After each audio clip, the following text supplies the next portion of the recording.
Bienvenue dans ce nouveau NSTIP. Aujourd'hui, nous allons parler des propositions relatives. Les propositions relatives servent à apporter une information en plus sur un verbe ou sur un groupe nominal, que ce soit un humain ou une chose inanimée. Elles sont introduites par des pronoms relatifs qui se réfèrent à leur antécédent.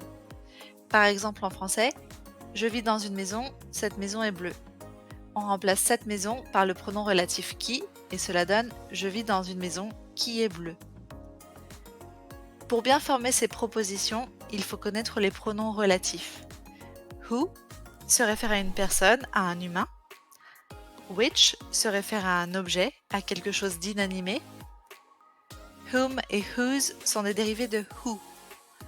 Whom remplace un complément. Whose exprime la possession. Attention de ne pas confondre avec whose apostrophe s qui est la contraction de who is. That peut s'utiliser pour un humain ou un objet. On utilise that quand l'information ajoutée est nécessaire au sens de la phrase.